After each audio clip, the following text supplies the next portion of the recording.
السلام عليكم ورحمة الله وبركاته. ازيكم حبايبي؟ عاملين ايه؟ يا رب تكونوا بخير يا رب.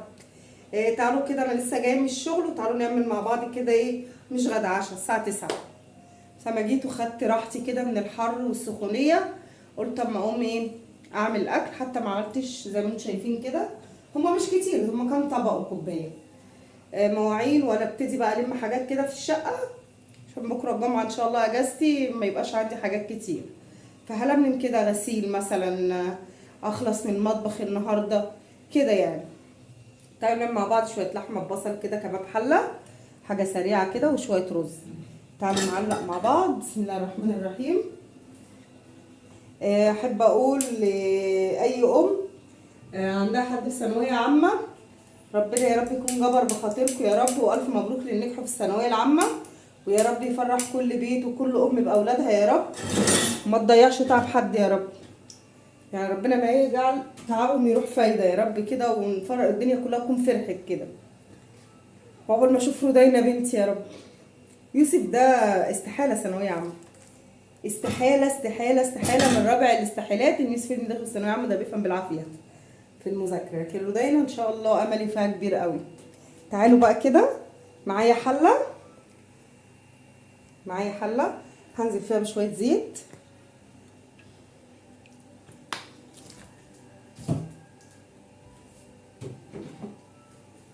معايا بصلتين كبار حلوين كده مقطعاهم تقطيعه وسط،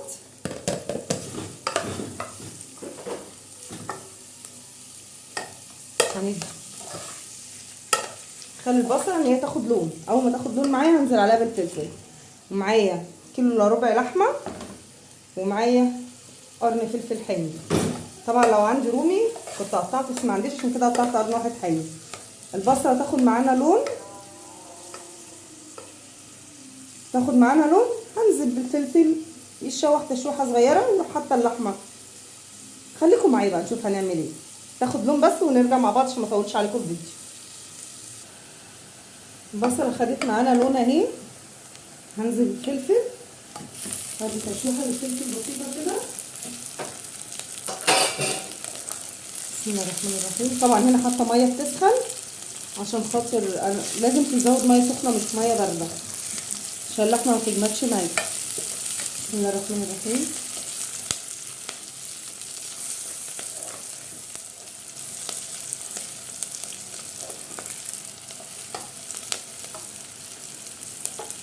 هنزل بقى باللحمه بتاعتي،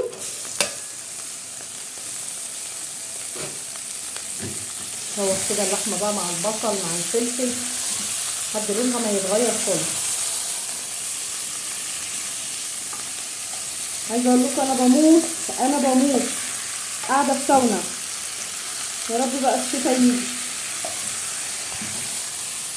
حرفيا انا مطلقاهم الايام دي باكلهم اي حاجه. مش قادره اقف في الحر ده واقف في الشغل والكلام ده، لا صعب. الحر هنا صعب، اول مره في حياتي احس بالحر في الشقه دي. غلطه عمري اخداني للشقه دي. شوح معاهم كده الحبهان.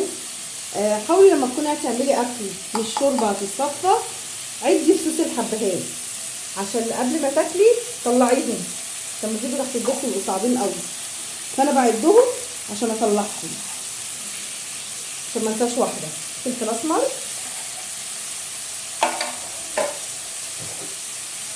قرفه، اهم حاجه في الاكله دي القرفه.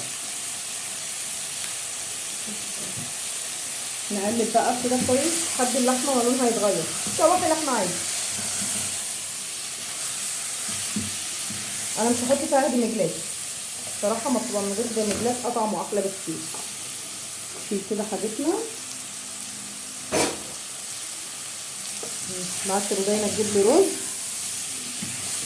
تاخد حاجه لما تيجي تخش اللحمه في السوا ابتدي اعلق على الرز. انا هعمل جنبها رز ابيض. نشوح كويس لحمتنا، نقفل المكان بتاعها خالص واحتفظ بالسوائل جواها.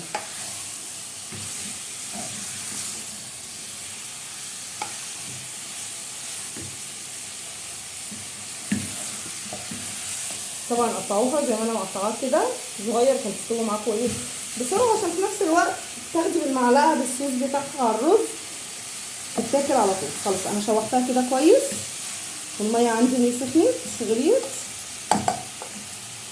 هدفع الميه.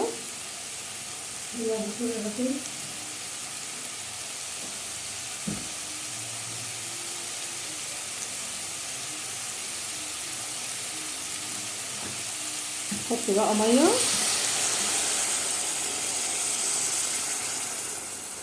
طبعا انا مش بعمل شوربه، مش هحط ميه كتير، يعني بتاع كوبايه ميه كبيره. وكل ما احس ان هي ميتها ابتدت تخلص هسقسق بميه، اسقسق بميه لحد ما الاقيها ان هي خلاص استوت خالص.